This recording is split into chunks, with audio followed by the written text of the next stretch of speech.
Hello and welcome to our DVD. This is the one where you're going to learn all about production and audio and lighting for interiors, and also how to use reflectors and all kinds of little devices for outdoor applications as well. You're also going to learn a little bit about editing and about lines of movement, direction, actors, all kinds of information before we get started with the actual movie production, which is what's going to be for the next 10 or so hours after this. So we are shooting in a New York City style studio backlot in Burbank, California. And to tell you a little bit about the video that you're going to see here coming up, we primarily use cuts and push slide transitions, which kind of push the frame off the edge of the screen. And we use very few dissolves because we don't want to kind of fool your eye into getting into this whole dissolved, soft kind of look. So here's our studio, and you're going to see our lights here that we're going to be using pretty much for the duration of the production. For the next 12 hours that you're going to be watching this production, we're going to be using all of these lights. And also, what I'm going to go ahead and do for the next few minutes is tell you about each one of these lights, primarily as a way of understanding the instruments that we're using.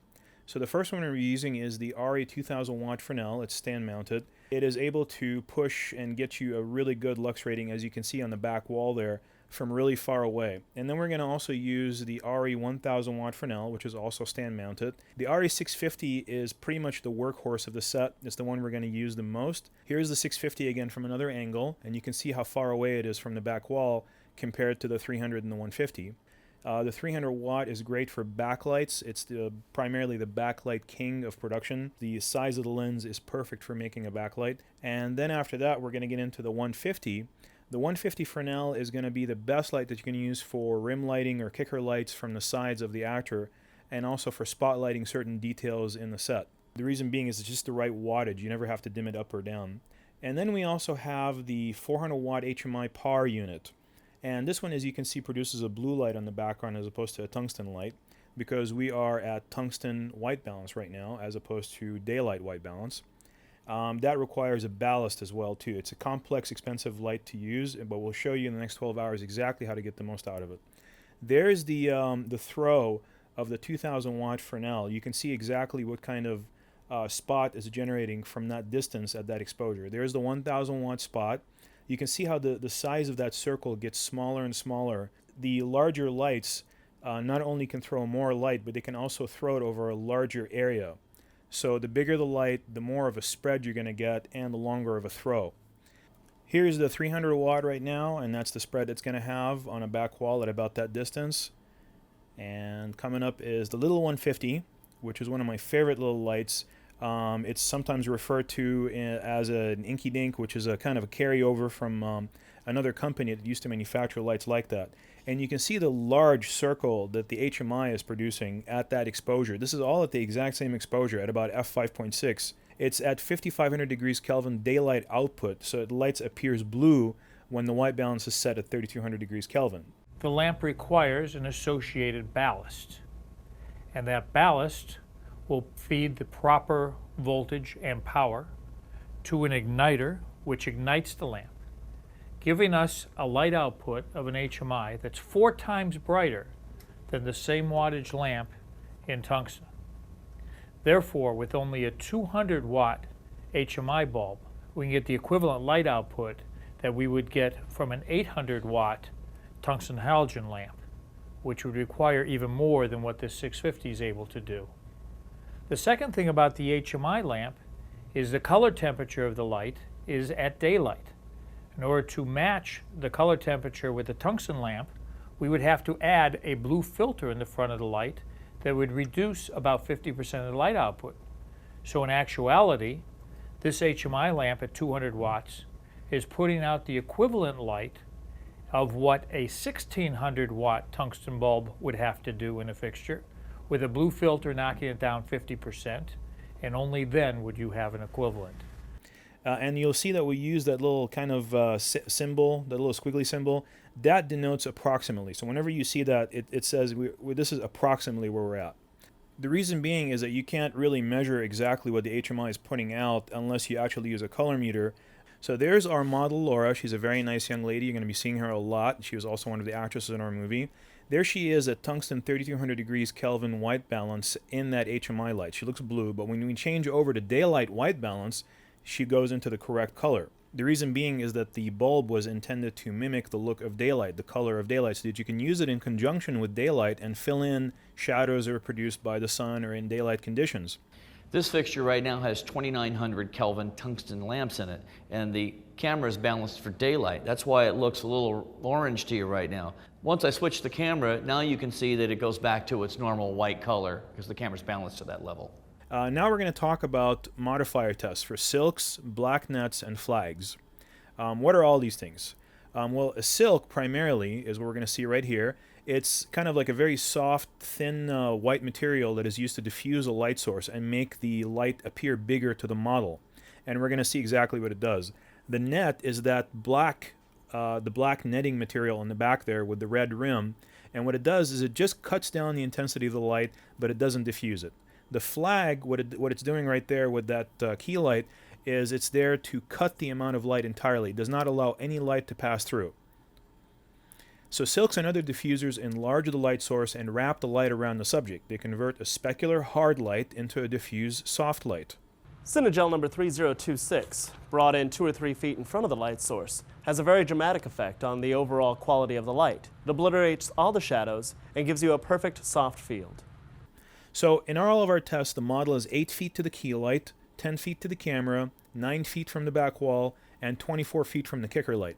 The kicker light is a 650 watt RE tungsten light. It comes in from the left side of the frame, and it kind of makes an edge around her body so you can separate her from the background.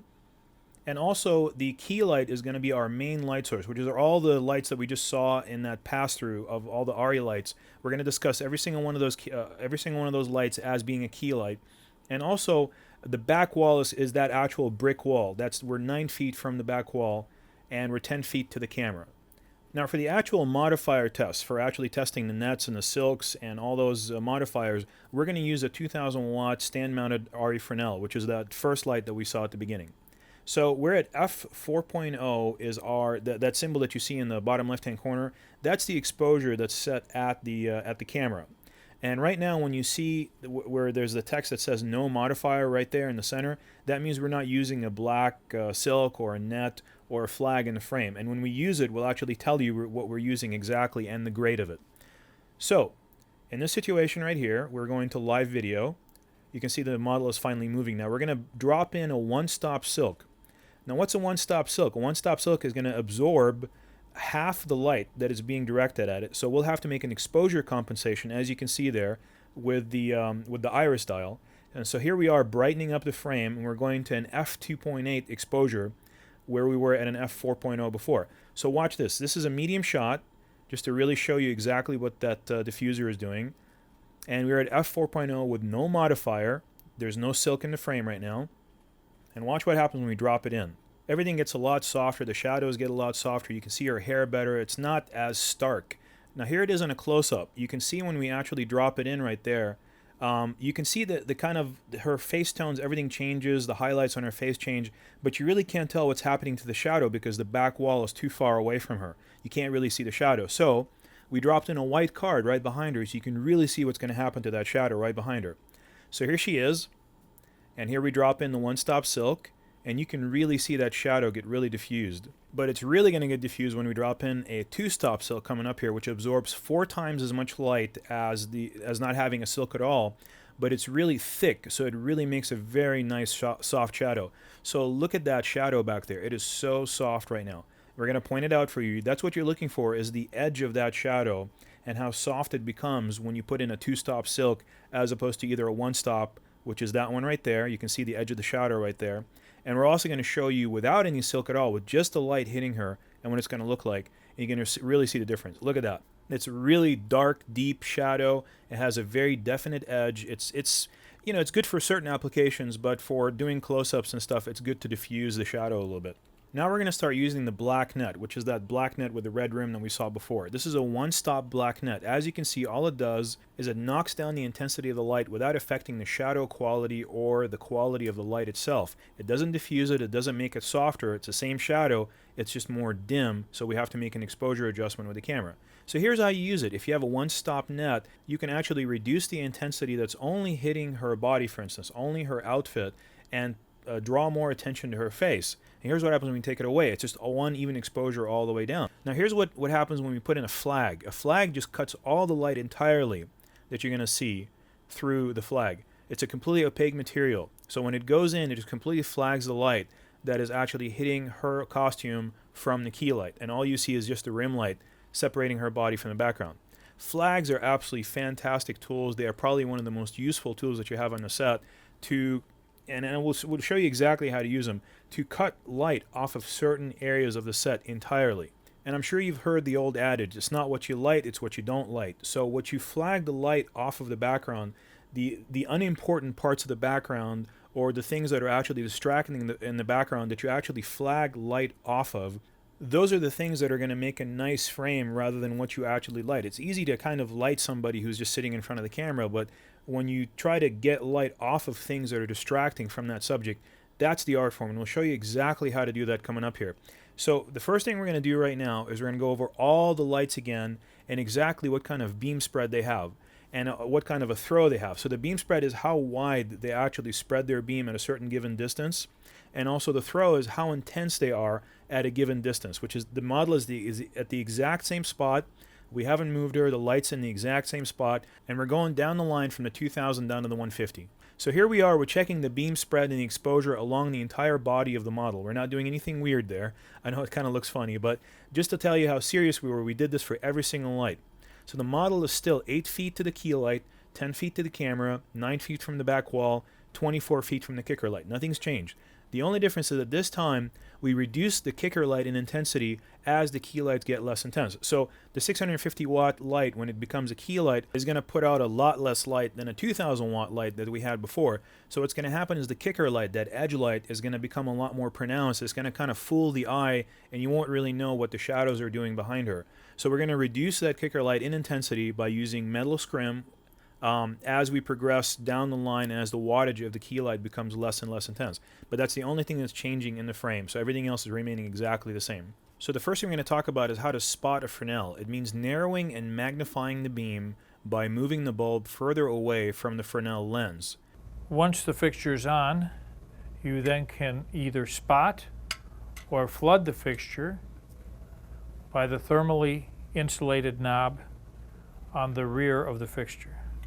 But that's what we're doing with all the lights. We're exploring their light properties at full flood, middle spot, and then full spot. And then we'll show you exactly how that works. Please remember again that the reason we're doing all this is because we want you to understand exactly the instruments and the tools that we're using for the next 12 hours of production that we're going to be doing, so that you understand when you see a light that we're using kind of to do something in the background, you'll know instantly right away, oh, that's a 300 watt light.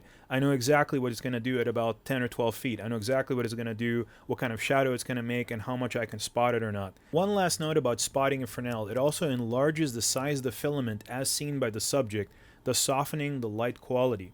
So believe it or not, when you actually spot a Fresnel, even though it gets a lot brighter and it's a lot more intense, but at the same time, the actual light that is being generated from the actual instrument, from the Fresnel, becomes a larger, softer source. So if you were to dim it down, or if you were to make it go down in intensity with a scrim or a net, you would notice that the actual light becomes a lot softer. The shadow in the background behind the subject gets a lot softer when you spot it. Okay, so here's the RA 2000 watt Fresnel stand mounted, as opposed to a pole mounted, which is the ones that hang off of the ceiling. These are stand mounted Fresnels. So this is at f4.0 at full flood. We're focused in on our face, as you could see from that circular pattern. And at her face, it's f4.0, f2.8 at her body, f2.8 at her waist at full flood. This is with a 2000 watt Fresnel. So when we go in and we actually start to go to a mid spot, you can see us kind of gradually get, and the model of course is starting to get used to the idea that's a 2000 watt light spotted on her. That's at middle spot right now. and she's really suffering under that light, which is why we didn't go to a full spot with a 2000 watt light, because it was just too intense. So we made an exposure compensation with the camera, and at f5.6 we have f5.6 and a half on her face, f5.6 at her body, f4.0 at her waist. So that's the beam spread on a human being at that distance. So we're going to go to the 1000 watt Fresnel right now, also stand mounted, and at f2.8 as the camera exposure at full flood, here are the stats. f2.8 and a half at her face, f2.0 at her body, f2.0 at her waist. This is at full flood. So when we start to spot it in, you're going to see those numbers really go up. Here we are starting to spot it in right now, and you can see it get really intense. This is at middle spot. We make an exposure compensation with the camera, so you can still see all the highlights and the details. And then here are the stats coming up. f4.0 and a half at her face, f4.0 at her body, f2.0 on her waist. So you can see that when you go to a middle spot with these lower wattage lights, the fall off becomes a lot more severe from the middle of her body down to her waist. And watch what happens when we spot it.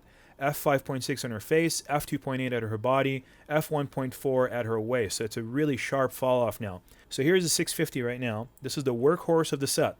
Pretty much you're going to be using the 650 more than any other light, probably in a small independent production. So at f2.0 camera exposure at full flood, we have f2.0 and a half on her face, f2.0 on her body, f2.0 on her waist. So it's a pretty nice even spread, and you're going to find that you use this light more than any other light in your arsenal. So here's what happens when we go ahead and go to a middle spot. At f2.8, we change the camera exposure to f2.8 now. At her face is f2.8 and a half, f2.0 and a half at her body, f1.4 at her waist. Now we're going to go ahead and go to a full spot, and I want you to also look at the shadow in the background and see how it gets softer when we spot the light on her, because it's really a dramatic difference. I mean, if you can really kind of spot it, see how more feathered and softer it becomes. Here's its full spot, and f4.0 and a half at her face, f2.0 at her body, f1.0 at her waist. So it's pretty much negligible at that point. You can just barely see it. So here's the 300 watt Fresnel stand mounted again. So the kicker on the background has been reduced by 1 stop in intensity to make it balanced with a 300 watt light. Otherwise it's going to totally overpower. It's going to seem like it's way too bright.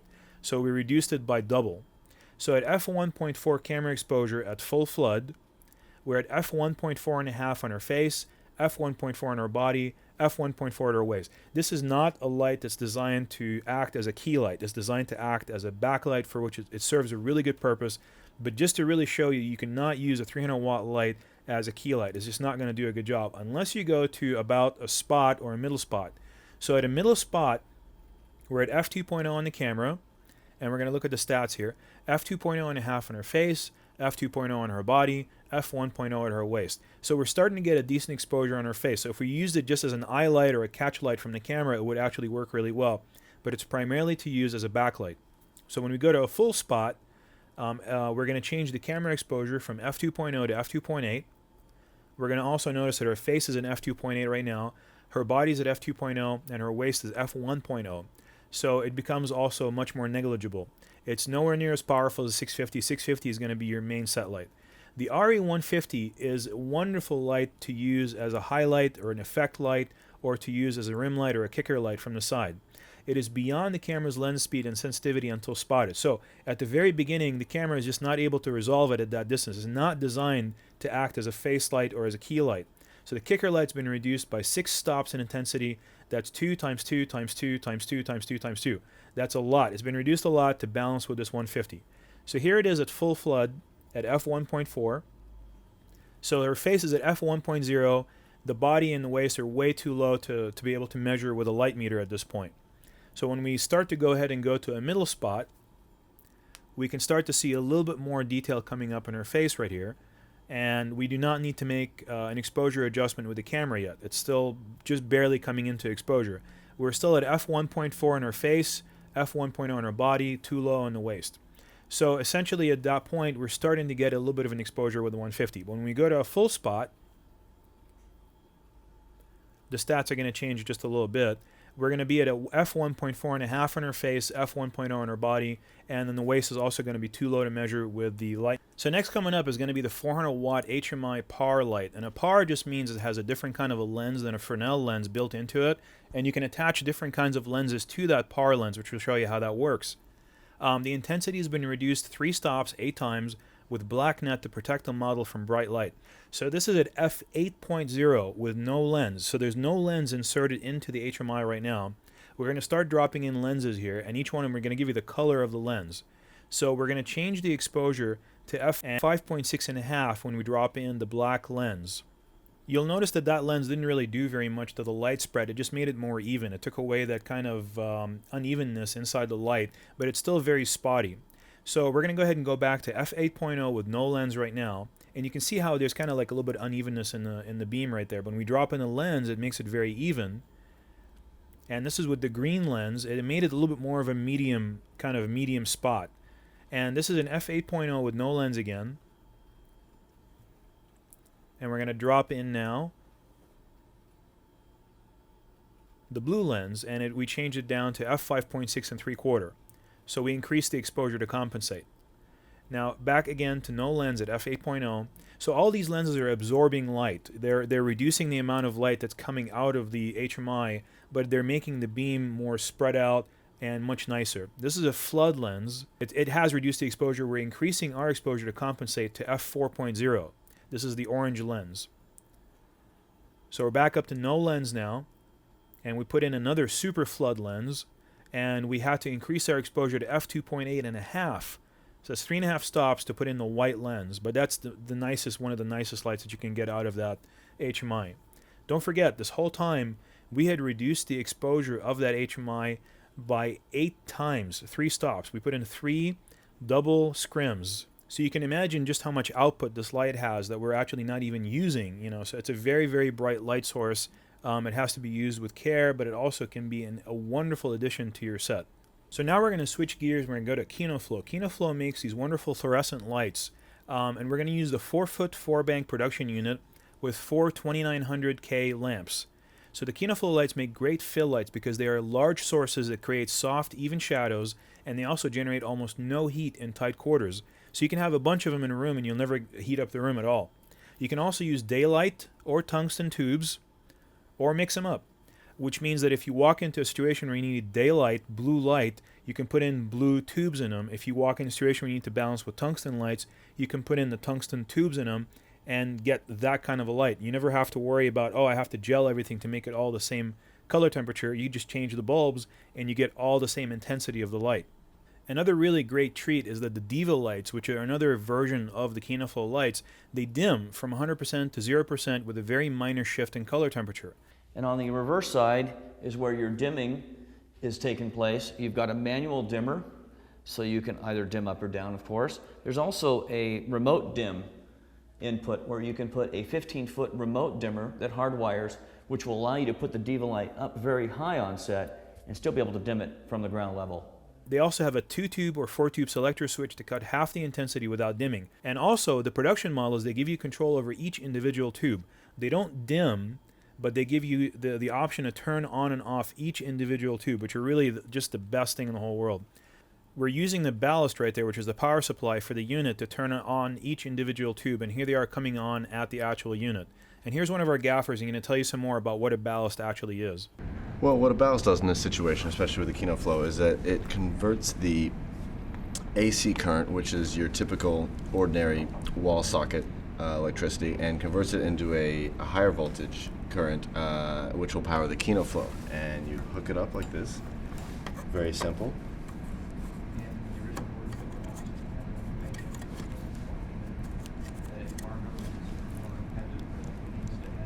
And then you flick these switches on the ballast, and the light goes on. So the 4-foot 4-bank is designed to be close to the subject. It's not designed to be placed very far away, but we put it in the exact same spot as we had all of our other lights, just to kind of show you what kind of light output and shadow quality you're going to have at that distance. You're going to notice that the shadow behind her is extremely soft, even at this great of a distance. If we got it closer, it would get even softer, but even at about 10 feet away from her, the shadow is really, really soft, and we are getting an f2.8 exposure at the camera on her. So it's f2.8 all throughout her body. It's a very even light source from head to toe. It's a really nice, even, soft light, great for fill lights. So here's with no modifier, and what we're going to do is we're going to put in an egg crate on it right here. What's an egg crate? An egg crate actually straightens out the beam path, and it makes it go only in a straight line. It doesn't let it scatter to any direction. So here it is on a medium shot, and we're going to put the egg crate back on in medium shot. to show you exactly what happens to the background. So watch this. Here comes the egg crate. Notice now how the background just got a little bit darker, but she's at the exact same exposure. I mean, we made a modification with the exposure on the camera, but the relationship between her and the background has changed. So this is without a modifier. Notice the background intensity is very close to her skin tone's intensity. Now watch what happens when you put it on the egg crate. At f2.0 we did have to make an exposure adjustment, but the background is now so much darker than she is because the beam path has been realigned to only hit her. So this is with all 4 tubes on, and we're going to turn off 2 tubes right now so you can see the difference in the exposure between having all 4 tubes on and then turning 2 off to get to 2 tubes. So it's exactly half the exposure. It's a wonderful thing to be able to just turn on and off each individual tube because you always know what kind of a ratio you're going to have from one instrument to the next. So the next thing we're going to go into is the KinoFlow 2-foot 4-bank Diva 400 with 4 tungsten bulbs. So this is 2 feet long instead of 4 feet long. It has 4 tubes inside it that put out exactly the same output though. They're 55-watt bulbs as the production model. The bulb curves into a U shape and it wraps around, so they can take a large 55-watt bulb that you would normally put in a 4-foot production model, they curve it around and they compact it into a 2-foot size. So it puts out the exact same amount of light, but it's just half the size of the actual production unit. The Diva 400 also has a very efficient egg crate. So instead of absorbing one stop like the one for the actual production model did, this absorbs almost no light at all, but it still aligns the beam path so it's a lot more straight and true. So here it is again, f2.8 with no modifier. Notice it's the exact same exposure as before. And here's the egg crate. Notice we did not have to make an exposure change, but the background got a lot darker. So the Diva 400 with 3 tungsten tubes and 1 daylight tube inserted to add some blue. Some people like that a little bit better. They say it kind of cools down the light a little bit. This is what it looks like. This is what it looks like when you put in 3 tungsten tubes and you put in just 1 daylight tube in there to kind of cool the color temperature of the light down a little bit and make things a little bit more blue. So this is with no modifier, with 3 tungstens and 1 daylight. And here's what it looked like with the 4 tungsten bulbs. So it has a little bit more of a yellow, warmer quality to it. That's why some people like to put in one of the blue daylight tubes in there to kind of cool things down a little bit. It's just a technique. You can use it if you like to or not. We personally never really used it that way, but we just wanted to illustrate it to you one time. So here we go. Here's the fun part. We're going to go and actually do some lighting right now. We learned about all of our instruments that we're going to be using. We know what they can and cannot do. We're going to actually go in and do some lighting right now. So here is the set that we had. This is with all the overhead lights on, so you can see exactly where our dolly is. We didn't really use the dolly in this particular shot, but there it is for illustration anyhow. The overhead lights are on for only the behind-the-scenes camera only, and they were off during primary filming, just to kind of tell you that only when we do the behind-the-scenes do we turn on the overheads. When we were actually doing the shot, we did not turn them on. So here's the model sitting there, and you can see exactly where everything is on the set, and we turned off all of the overheads right now, so only our lights are visible. And we're going to be coming back to this illustration again and again to show you the positions of all the lights that we use for the illustration. So just to also tell you, this is what the set looks like through the model's eyes. So always be like, nice to your models because all they see around them is just bright lights, Starting with the finished frame, and then we're going to go from scratch. So we're going to show you the finished frame, exactly what we ended up with. Then we're going to start from scratch and go all the way up again. So this is the finished frame. This is with all of our lights on. Everything is on, the back lights, the kicker lights, the key lights, everything is on at the same time. So the camera is about 9 feet to the subject, and we use the measuring tape to measure that from the film plane, which is the actual lens portion of the camera, is about 9 feet to the subject. Now we're going to use a gray card, and the gray card, what it allows you to do, this is an 18% Kodak gray card.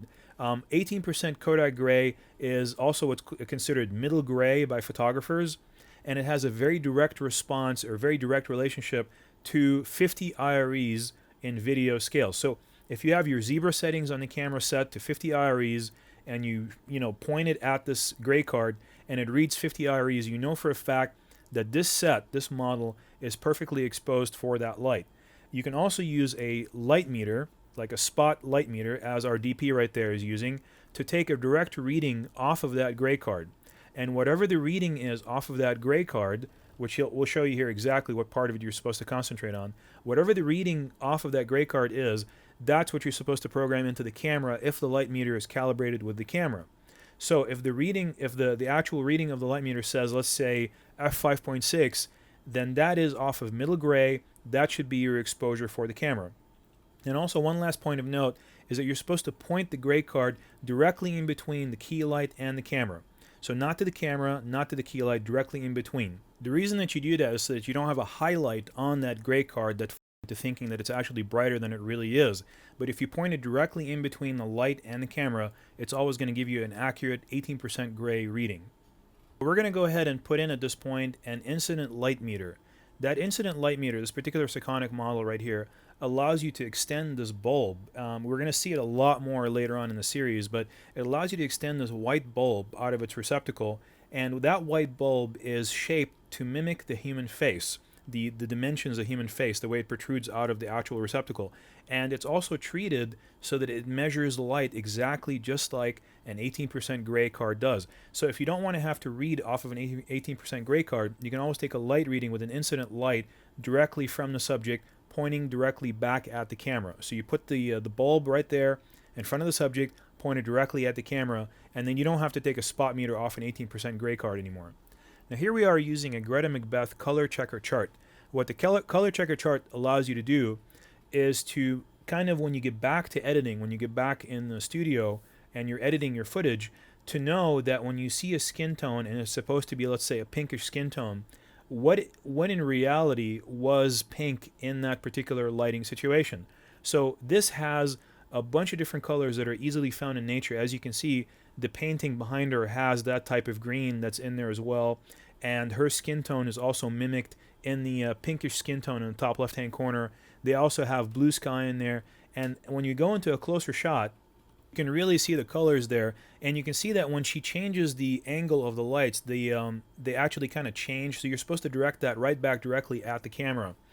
You can also see that on the bottom row is a bunch of neutral grays. Those are all squares that are designed to go from white to the left all the way to black on the right side, with neutral gray in between, with absolutely no tint or color inside those grays at all. And the one that's kind of close to the middle but right to the right of that, that's middle gray. So if you didn't have a gray card, and here it is in an outdoor situation, if you did not have a gray card in that on the set, you can always just use a Macbeth color checker chart, and that gray that gray right there towards the right side is also middle gray, just like the Kodak 18% gray card. It's the exact same thing. So now that we've learned how to set a proper exposure from the camera, we're going to go ahead and start doing some lighting. So the first one right there is on the top right hand side that we're going to see is the brightest light that's hitting the model is the key light. We're using an RE 1000 watt Fresnel as a key light from the right 3/4 angle, motivated by the China ball practical. We have a China ball on the set. We're using that as motivation for our key light. The key light is 9 feet away from the subject, as you can see there from the measuring tape, and it's up 3/4 to the right 3/4, which is about Rembrandt lighting. Now we're going to go ahead and shape the key light's throw. What this means, we're going to use the flags that we learned about earlier in the program to control what part of the background this flag is going to hit. So here we are, we're going to go ahead and raise the key light. This is the 1K right there. We know exactly what it does from the earlier discussion on what the 1K is capable of doing, and that's the beam path that's coming out of it. It's going to emit that beam path directly to the bottom left hand side of the frame, and it's going to hit her right from that corner. It's going to hit her directly from the top right hand corner of the frame, and that's exactly what the key light is doing just by itself. That's the position of the key light right there on the right hand side, and it's about 9 feet away from her like we discussed, and we're going to talk about how to shape the throw of that beam once we actually light her. You notice that by itself it doesn't really do anything. The key light by itself is not anywhere near as rich as all the lights combined together.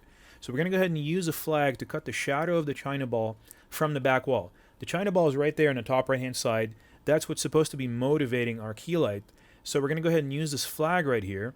You can see how it kind of cuts the light beam, and it actually the light only ends up hitting the flag itself, but it actually removes it from the background. So we're cutting the light from the background to actually mask the shadow of that China ball from the background, which gives away the effect that we're actually lighting the scene. If you see a shadow of what's supposed to be lighting the set on the back wall, it gives it away. So here we are, we're bringing in the flag, it's cutting it, and it actually also creates a pattern on the back wall that matches that table lamp's shape, which is really cool and it's really important. So that's why we use that particular angle of the flag. Here we are again doing it.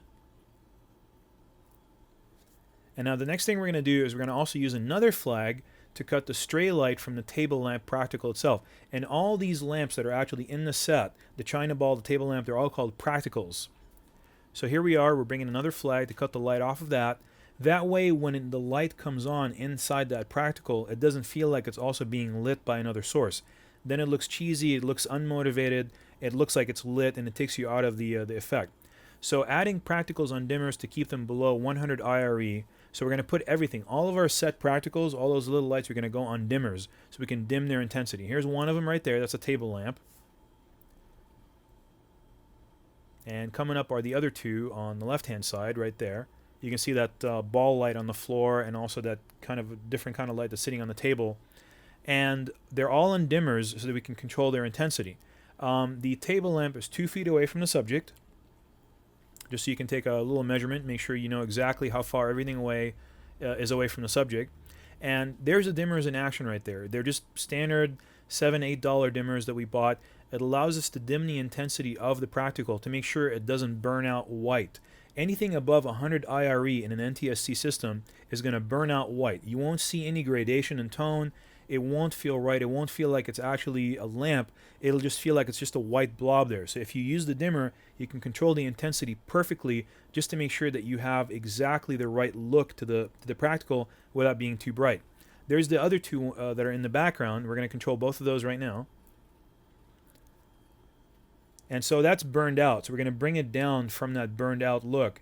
And we also don't want to burn out the spot that's right in the middle. Anything that's burned out white in the frame is going to kind of give away in an interior like this the fact that we're shooting on video. And we don't want to do that. We want to make it feel more film-like. So we're going to bring it down a little bit so it feels more film-like. So we don't want to burn it out. We want to make sure that it doesn't go to pure white at 100 IREs. So now we're going to add a 650 watt RE Fresnel background light from the frame left, motivated by the practicals. So we're going to make like this light, the 650 watt light, we're putting this in on the side. We're going to make like it's being motivated by these practicals. It's 8 feet away from the back wall. That's the back wall, that brick wall that we talked about before. And we've already learned what the 650 does from the previous lesson, so we know exactly what kind of an intensity it's going to have. And we're going to go ahead and turn it on here in just a moment to mimic the effect of having all those practicals in the background. And then we're going to go ahead and shape its beam with a flag to cut it from the power box on the back wall.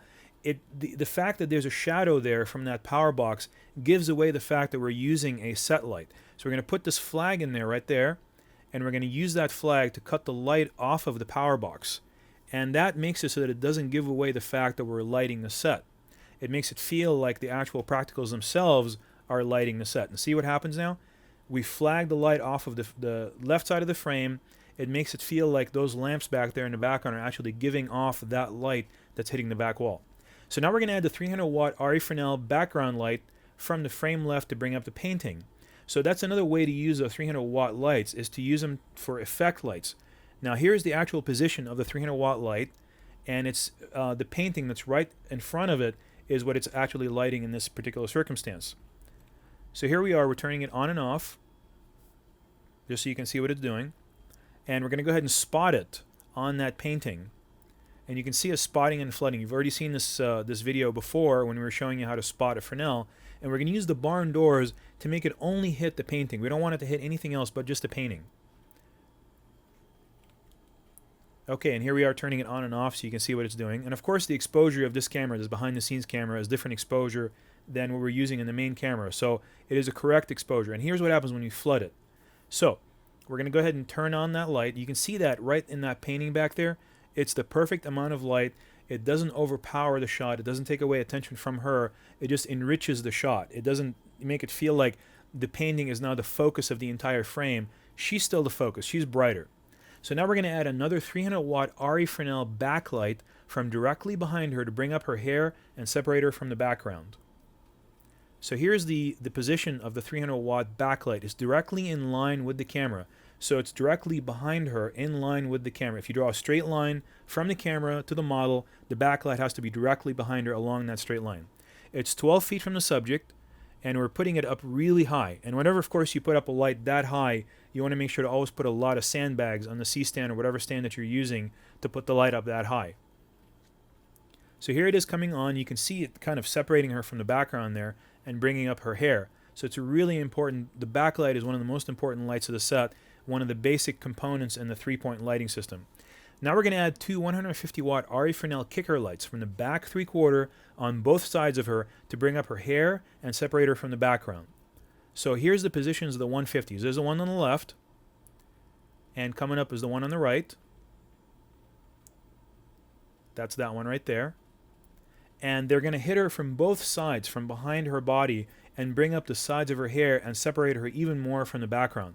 You don't want these lights to become too hot or too bright on her, because then it gives away the fact that we're actually lighting her. There's the 150s coming on, and you can see them actually here coming up in just a second. They're 12 feet away from her, so they're 12 feet each, and they're very low intensity, but you really don't need a lot of intensity in kicker lights and backlights to get a good exposure. So coming up here is the first one. There's number one. You can see how it gave her an edge around her body.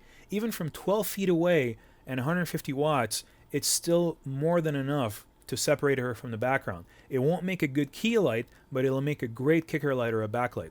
So the other one's also 12 feet away from the subject, and here it is coming up on the left side right now. See that? Now you can see that she actually has hair on the left side right there, which is our left side, not her left side. Our left side of the frame, she actually has hair. It was just black before. It was just part of the background. You couldn't even see it at all. So now we're adding KinoFlow 4-foot 4-bank with only 2 tubes on, and a Diva 400 as fill lights from the front on both sides of the camera. Now we learned all about the production model that we're using here and the Diva 400, and we know exactly what it's going to do from the lesson that we just passed before. And now we know. Now what we're going to do is we're going to put them on both sides of the camera as fill. They just fill in the shadows that are being created by the key light. Now the fill lights are very soft. They're not as bright as the key light. They're very diffused rather than specular sources. They create no new shadows or very soft shadows. Now what does all this stuff mean? It means that they're very soft, so they're very large sources. They're not very small like Fresnel's. They're not as bright as the key light. They're much less intense than the key light, so they don't create new shadows. They are diffused rather than specular. Diffused means that they're very, very soft lights rather than specular, which are like the Fresnel. The sun is very specular. The sky is very diffused. So the sun and sky combination is going to create a specular and diffused source, just like the key light and the fill light. So the sun and sky combination is exactly the same thing as what we're doing here in the studio. We're mimicking nature in the studio. That's why we have a key light. That's why we have a fill light.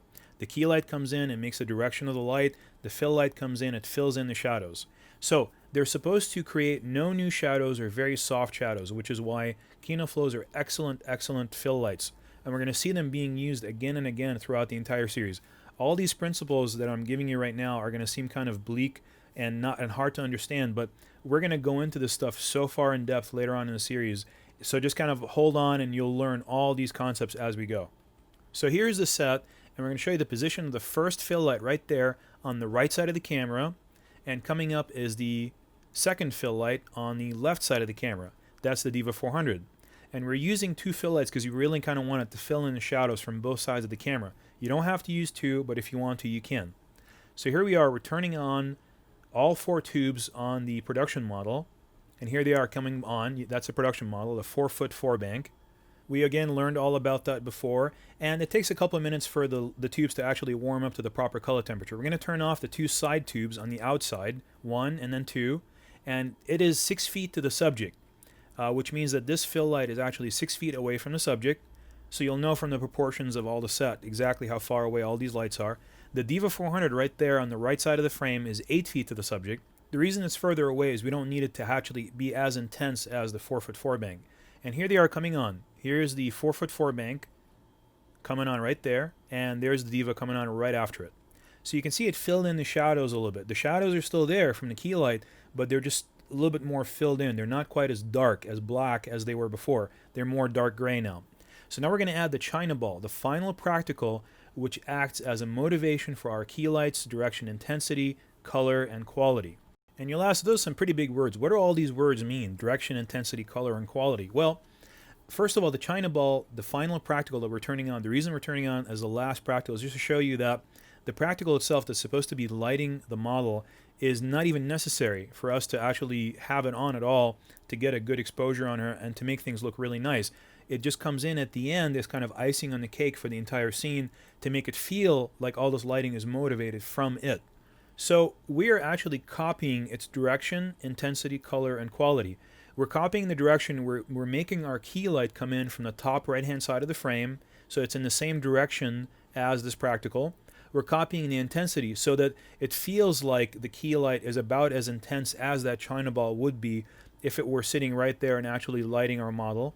We're mimicking the color, so we're not using an HMI blue light under blue conditions, or we're not gelling our light blue. We're keeping it the exact same color as that China ball so that it feels like it's actually the China ball coming in and lighting the model. We're mimicking the quality, so we're making the actual Fresnel key light a little bit softer so that it's about the same kind of softness that the China ball would have. We're filling in the shadows so they're not too dark, because the China ball, when it has a table lamp on the left side, is not going to be extremely dark shadows. It's going to have nice filled in shadows. So we're mimicking all these qualities of this light with our lighting to make it feel more natural and more real, so it doesn't look like it's a studio lit situation. So coming up here, we're going to show you where the position of the China ball is. Right there. It's very close to her face, and yet, you know, because it only has about a 60-watt bulb inside it, which is really all you need to get any kind of exposure out of it, it's not really lighting her. It's just kind of there in the frame. It's only 2 feet away from her. That's it. That's how far away it is from her, but because of the exposure that we're using on the camera, it's having almost no effect on her at all, even though ideally in most situations practicals should be at about 2 to 2.5 stops brighter than the face. So use your dimmers to achieve that effect in combination with a spot meter or a waveform monitor, which means what you're going to do is make sure that that practical, when you measure it with a spot meter, is about 4 times to 4.5 times brighter than the person's face, the model's face that's in the shot. Then it'll feel real. It'll feel like it's actually, you know, lighting her. So when we take a spot reading off of her forehead, and her forehead reads f5.6, and we go ahead and we take a reading off of the practical itself, and that should read f11. So it's about 2 stops brighter. It's about 4 to 4.5 times brighter than the model. And if it is that, then it will feel like it's actually lighting her. It'll feel genuine. If it's any dimmer than that, it's not going to feel real. It's not going to feel like it's actually lighting her. If it's any brighter, it's just going to burn out white like that. You're not going to have any detail in it. It won't feel like it's a real light source. It'll just feel like it's just a blob of circular white that's just sitting up there in the right-hand side of the frame. It won't have any definition in it. So now we're going to add the KinoFlow Diva 200 filler light from below and in front of the camera to bring up her face and her clothing. This is a filler light. A filler light is not the same as the fill light. It does not come from eye level or from the side of the camera, but from below the camera, and it's very dim. What it's going to do is going to bring up her clothing a little bit and her eye sockets, fill in the eye sockets. There's a position in the set of the filler light. It's sitting on a Matthews Apple box, and you can see the Apple box right there, and you can see how we've got the bottom flap of the Diva 200 covered up, and we have the actual egg crate in there, which straightens out the beam path so it only hits her. It's 5 feet away from her, and the Diva 200 is dimmed down a little bit. It's not at full brightness, because this is not something that's going to go ahead and make a major effect, but it's a very, very subtle effect. And here it is coming on right now. You can see it here in just a moment, right there. You can see just kind of filled in her eye sockets a little bit, filled in her clothing, made the exposure a little bit more even from head to knee. So that's the filler light, not the fill light. The fill light was the one that we discussed before. Now we're going to add a light panel LED battery operated compact light as an effect light to bring up the backpack in the center of the stage. There's a backpack there, but you can't see it. And so we're going to add this LED light right there, and it's going to hit that backpack that's right next to it on the left side, and to kind of bring it up so you can actually see it in the frame. Now our light panel was 5500 degrees Kelvin daylight balanced, so we added half CTO, which is color temperature orange gel, to lower the color temperature to tungsten balance so it matches the rest of our lights. So here we are, we're putting it in, we're dimming it up and down to show you exactly what it's doing to the backpack. And here it is in the background right now. We're just going to cut to it because we had to actually have somebody walk in and do it. There it is. So you can see exactly what it's doing. That backpack was just kind of like a silhouette before, and now it has some light on it. So turning off our key light is going to draw attention to the kicker lights and the fill lights, and it creates more ambiance and subtle mood. So we're going to turn off our key light. Now see, that makes things more, like, it has a nicer ambiance to it. It feels more natural. But just don't forget, her skin tones now are very, very dark. They're way too low. Now we're going to turn off the fill lights. There's one. And coming up is the other one right now. There's the other one. Now we're going to turn off the filler light, which is the one that's pretty much at her feet below the camera. And there goes the filler light. So she's completely in silhouette right now. This is what you'd be doing if you had an interview with somebody that did not want to reveal their identity or something like that. That's how you do it. You'd light the background and you put in some backlights and some rim lights, and that's pretty much it. You can cover their identity. You can't tell who it is, but at the same time you can still see the picture and you can still see that they're moving their mouth and actually talking to the camera.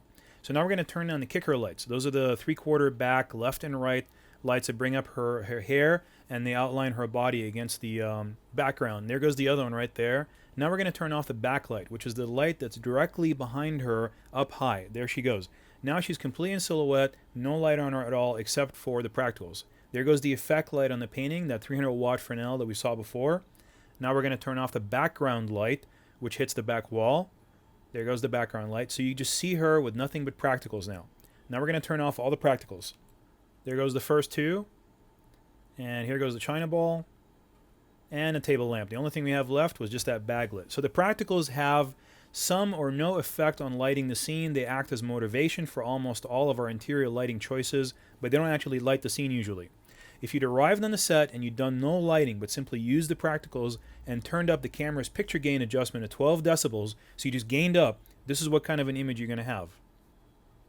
Okay, coming up here, we're just kind of moving around the set trying to get the lights going. You can't really see very much at this point. That's what you need your mag lights for, your little flashlights. Kind of walk around the set when it's all dark like that. There comes the first practical right there on the left side. And coming up the rest of the practicals. We're doing them all real slowly, so you can see that we did this all live. We didn't do any kind of trickery in post or anything, or didn't overlap frames in post. This is all live as you see it. So there's the third practical right there. The only time we might cut a little bit is just to kind of absorb a little bit of time. If it just rolls on too long, we'll cut, just to show the actual light coming on. Here comes the last one. That's the actual China ball. And now what we're going to do is we're going to turn up the picture gain on the camera to 12 decibels of gain. And you can see it right there. It's starting to come up right there. You can start to see an image. This is at full wide exposure. And here comes the gain right there. And this is the maximum gain that we have with this camera with no neutral density. And this is a very sensitive camera, but it can barely see an image. In stark contrast to our lit scene, which looks really nice, and the ambiance is really nice. It's just a really nice image, a very nice scene. And then here you have it. It's kind of, to me, it almost looks like it belongs in a horror film or something like that.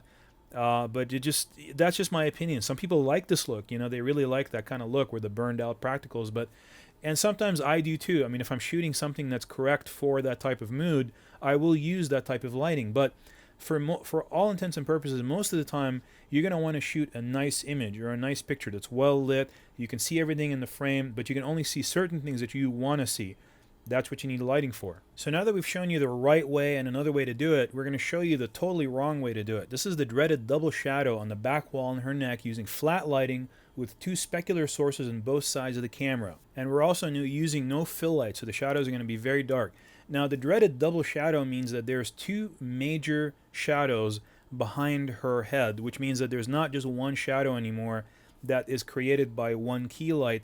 There's two shadows, one of them completely unmotivated, which is just kind of coming out of thin air. Just nobody knows where this light is being positioned and why it's actually affecting her face in this way, or why it's creating that second shadow on the back wall. But you really want to try to avoid having two or like a secondary shadow on the back wall, unless you have motivated two very specular sources, two hard sources in the room, like two bare bulbs that are supposed to be creating two major shadows on the back wall. If you establish that, then you can use it, but if you didn't, try not to do that.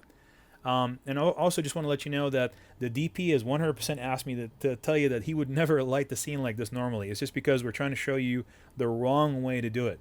So, and also the model was asked to move around to illustrate the shadows on the back wall. So you're going to see her kind of goofing around there, acting all silly, jumping around, and that's because we asked her to move around to show us exactly where the shadows are.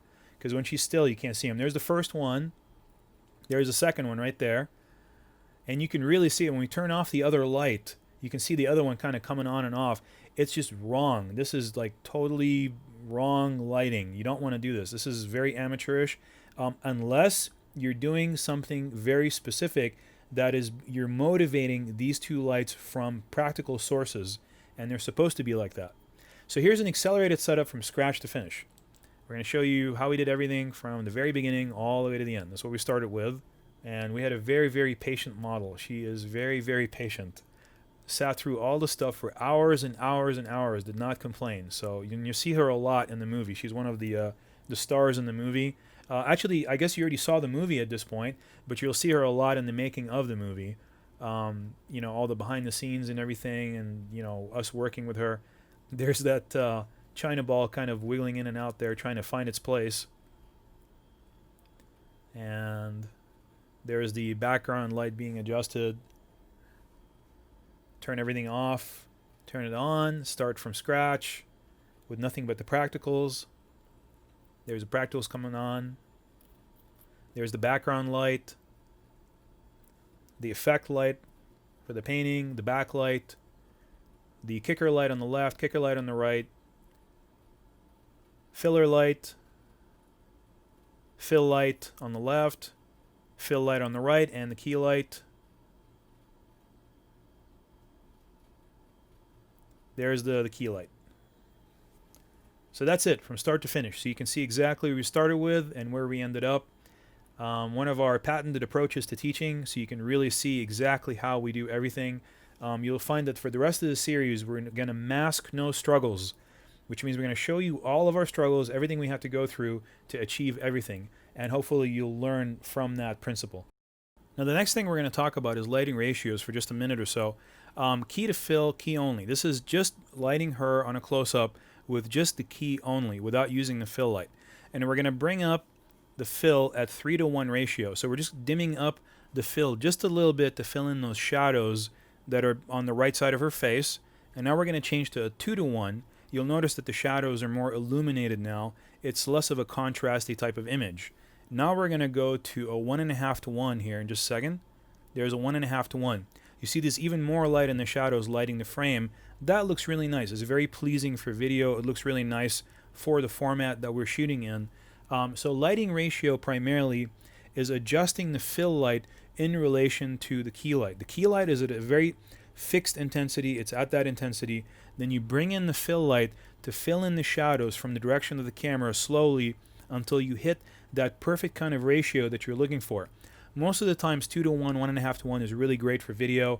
If you're going for a very cinematic look, a more high contrast look, you might stop down to like a 3:1 or a 4:1 kind of ratio, which is more of a ratio from the key to the fill. So the fill becomes half as bright as the key at a 4:1 ratio. Not 2:1, but 4:1. It's half as bright as the key. That's pretty much the maximum that you'd want, but you always want a little bit of fill somewhere in the frame to bring up those shadows a little bit so they're not too dark. So now that we've seen how to light one person, we're going to go ahead and see how to light two people sitting in a certain space. In this case, we're still in the same studio. We just moved to a different part of it where we can see a white back wall instead of the brick wall. And what we're going to see is two people also with two different skin tones. He's obviously going to be darker than her, and she's lighter. She's more fair-skinned than he is, so which is going to also show you how to work when you have two different actors that have two different skin tones, one darker than the other, and how to put them both in the same frame and not have one be too light and one be too dark and have too much of a difference in the exposure between their faces.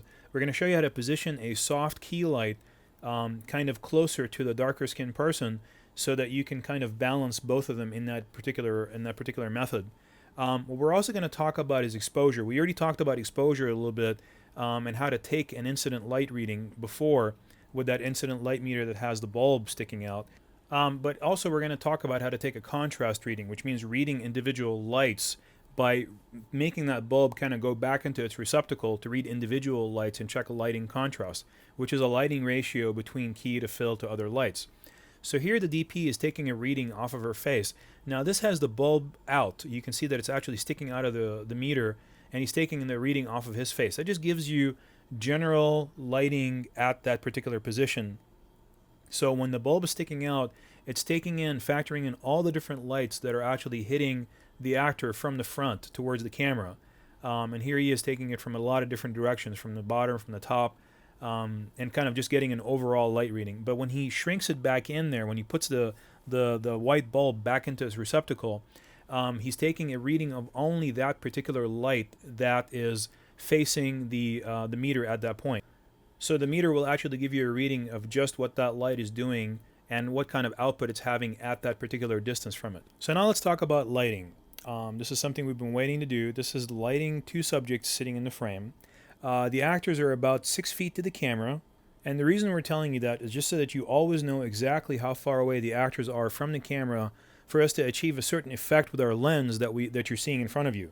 So we want to always try to make sure to tell you how far away the subjects are from the camera. So the first thing we're going to do is soften the practical bulb. The practical that's sitting in the middle of the frame, which we already learned about practicals in the last session, is just emitting a light that is a little bit too harsh, because the bulb inside it, you can actually see the filament. The glass that we're using is almost clear glass. So what the DP is going to do, he's going to go ahead and get some diffusion. And by all means, I don't recommend cutting gels the way that he's doing it right there. But he's been doing it that way for years, and he's not about to stop, and he just likes the way that he likes doing it that way. I always recommend using scissors if you can. Please use scissors. Do not use a knife. It's a lot less dangerous than using a knife. So here he is putting in the diffusion right there into the actual practical, and you can see what it does to the light. It just really softens it, makes it a little bit more mellow, takes away that spot in the center of the frame that takes up all of your attention, because the first thing that you see when you see the frame without that diffusion is just that spot in the center of the frame. Takes the attention away from the performers. So he's going to go ahead and put it in. He just doubled up the diffusion right there, make it even thicker, and he just put it in there. So to check fill will improve your lighting, bring in a small reflector or foam core and test it before committing a large soft light.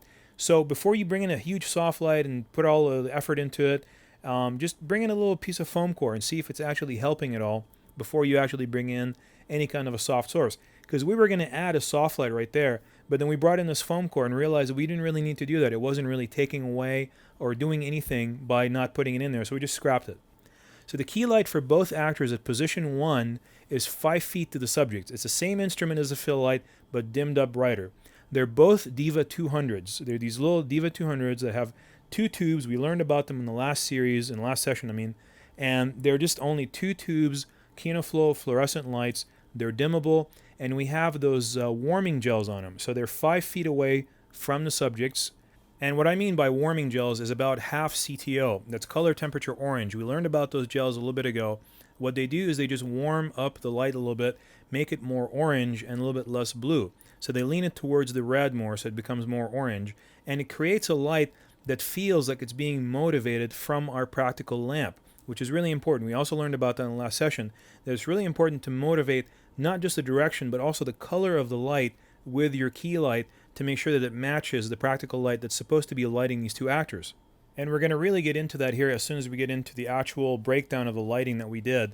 But just to mention also that notice how we're moving in the key light closer to the actor. He has darker skin than our actress, who's more fair skin. So the key light has to be closer to him to balance out with her lighting. Also at the same time, don't forget that both of these lights are identical. They're both Diva 200s. They both put out the exact same amount of wattage. So the best way to use a key fill combination between both of those 2 lights, because we wanted to use both of them, is to make sure that one of them is just dimmed down more than the other one. So one of them we dimmed down to 50% and the other one we dimmed up to 100%. So one of them is at full 100% intensity, the other one's down to 50%. Therefore, the brighter one is going to be the key, the less bright one is going to be the fill. So now let's talk about the fill light. The fill light is exactly the same distance as the subject as well too. It's also 5 feet, so they're exactly the same distance. The only difference between them is that one of them is 50% intensity, that's the fill light. The key light is a full 100% intensity. And see how we're attaching the CTO, the color temperature orange, half CTO gels to it to make it warmer, to make it more orange, make it match that practical lamp. We're 5 feet to the subject. So the kicker for the actress is 14 feet away. And that's, of course, a 300-watt RE. We talked about the 150s and the 300 making the best backlights and kickers. So here it is being swung in. See, there's a flag on the right side that we're adjusting there to make sure that the light from the kicker only hits the actress but not the actual tabletop. Like we mentioned before, that's what flags are there to do. They're there to shape the light. So the actor's key at position 2 is 13 feet to subject. Now what does that mean, actor's key at position 2? A key light's supposed to be a key light, but that's position 2 right there, which he actually eventually gets away from the table and he starts hovering around in that area over there. There he is, he gets away from the table and he starts hovering around in there, kind of walking around in that area that we made for him earlier with the spike marks. Well, he needs a key light there because the key light from position 1 is not going to extend all the way back there. And yet you see the shadow back there, it's still making it feel like the light's coming from the key light because it's still maintaining the major shadow. But we still have to get him some kind of light on him in that position so you can separate him from the environment. And that's what that key light at position 2 is. Notice that there's a little bit of a modifier in front of that light. That's called a cookie sheet or a cucullorus. And what it's designed to do is break up the light's pattern so it feels more natural, kind of like it's going through tree leaves of some sort, like an outdoor light. And even though you can't actually see the actual pattern on the floor because we framed it out, it makes it feel like when he's walking through it, like he's walking through multiple different streams of light. And it kind of makes it feel like the motion is more pronounced. And here we are, we're measuring the distance to it to make sure that we know exactly how far away it is. And that's why we're able to give you that measurement. And we flagged his key off the background to maintain proper contrast level. So watch how we're going to do that. See that flag on the left side? That's going to go ahead and watch the background. It's going to go ahead and flag the light off of the background. Doesn't give away the effect that we lit him from a different position. So again, I'm going back and saying flags are going to be the most important modifiers that you're going to have on the set, just about, because what you don't light is almost more important than what you actually do light. Flagging stray light off of the background is going to give you a much nicer frame than just concentrating on the subjects in the foreground for 6 hours. So this is going to be the actress's kicker light, which is 9 feet to the subject.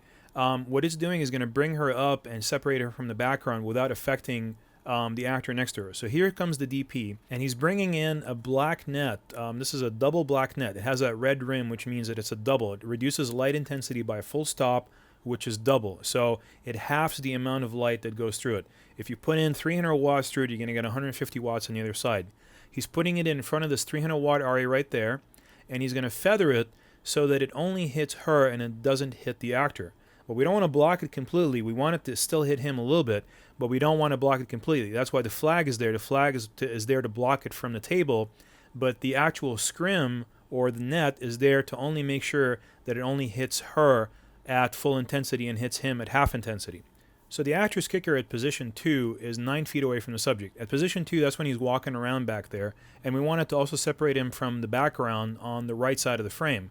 So we're using an RE150, it's 9 feet away, and watch when he gets up right there. You can see as we're showing you the highlights that are coming in on the side of his body from that light path. That's where the kicker's coming from.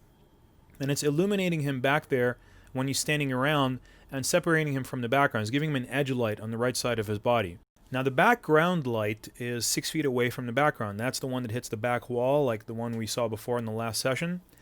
This one is also a 4-foot 4-bank, which creates that really nice kind of flood area on the back wall without any spots at all. That's the beauty of that KinoFlow.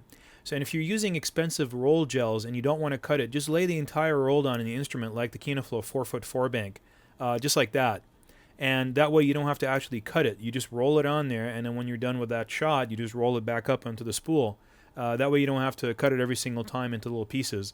And you can see it right there, that's CTO, that's half CTO again right there, making that light in the background really nice and orange. And what it does is it matches it with the foreground practical that's dimming up right there. So now what we're going to do is we're going to go around the whole set and we're going to turn on all the lights and turn them all off. So we're going to go back to scratch right here. There comes the key light that just came on. And we're adjusting the intensity of the camera right there to compensate for it. There's the fill light over there. And here it goes off.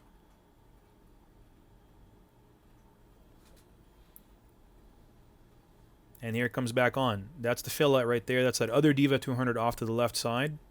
There it is off again.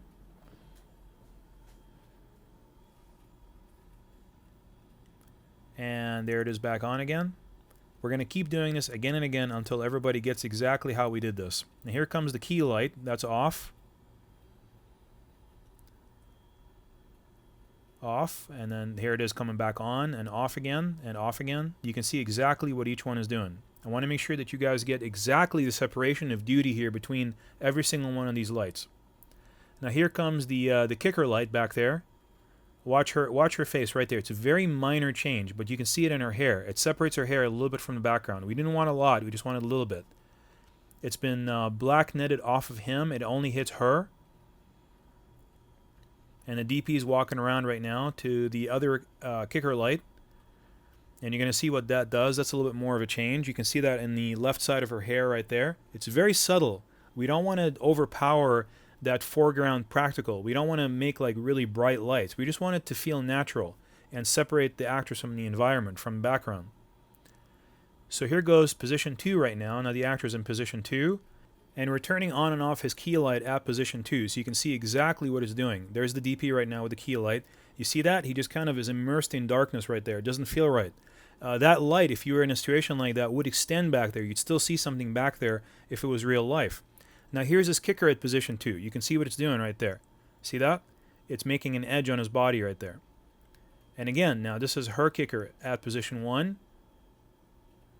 And let's see what else the DP is going to go for right now. He's going to go for the background light. And we're going to see from the camera what the background light looks like when it goes down. And we're going to do it 1 tube at a time right there. There we go, all the way down. There's no continuity anymore from the foreground to the background. It just feels like it's just foreground light. But if you were in a situation like that, the light from that foreground practical would extend to the background. So you have to extend the emotion to the background. So let's go ahead and talk about turning all the lights off until we end up with just the practical right now. So here we are, we're turning off all the lights. There goes the background light right there. And the only thing that's left is just his key light at position 2. And we're going to end up with just the practical. So you can see that the practical by itself is emitting practically no light. That's what practical ought to stand for, no light. Practically no light. No, actually, there are other situations where you would use a practical to light people, but not in this one. So here we are, we're turning everything back on now. So you can see what every light is doing really quickly. And there goes the background light. Now we're going to do it one more time, but just end up with only the practical and the background light only. So you can see the importance of continuity between the foreground practical and the background light that we added to the shot, and how important it is to have lighting continuity in direction, intensity, and color. Right there, they're nothing but silhouettes. All it is just the background light and the foreground practical.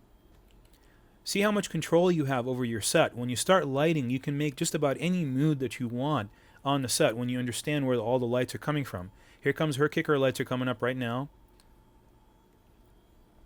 And we're showing you where everything is right there. You see all those lights that are hitting her. Those are her kicker lights and his kicker light as well too. Now we're watching the monitor right there as we turn on the key light. There's the key light. And it illuminates both of them, and it makes a shadow on the back wall as well too, which makes it feel like that's the shadow that's coming from the foreground practical. And you see that shadow when he moves around, it moves around. So it feels like it's actually coming from that foreground practical, not from the other key light that's on him right now from the left side. We're turning it on and off. Now, using the simple key plus fill plus backlight, just basic 3-point lighting in this case, does not match the practical lamp in the foreground. It is acceptable but unmotivated, and thus takes away from the scene. So we're going to show you a simple key fill backlight. If you just walked in on the set and you just popped up 3 lights and didn't really want to motivate them from the foreground practical, we're going to show you what that looks like. So we already showed you the right way, showed you the wrong way. We're going to show you another way right now. So here it is with just nothing but the practical. And we're starting to turn on the lights. There's just a key and a fill and a combo, and a slash on the background. So this is what it would look like with just 3-point lighting, with a specular key source and a soft fill source, and just a slash against the background. Just basic video lighting. And that's what it looks like from the other side, from their side. So this is if you didn't bother to motivate the lighting from the actual practical itself, didn't bother with the color of the light, the practical, didn't bother with the color of the light extending into the background. That's what it would look like, just basic video 3-point lighting. There's the key. And now this is at 18 decibels gain. If you showed up on the set, you didn't want to do any lighting, you just wanted to go ahead and just actually overdrive the gain on the camera and just use the practical light. That's what it would look like. And there's a nice slash across the background. It looks really, really nice. Very romantic.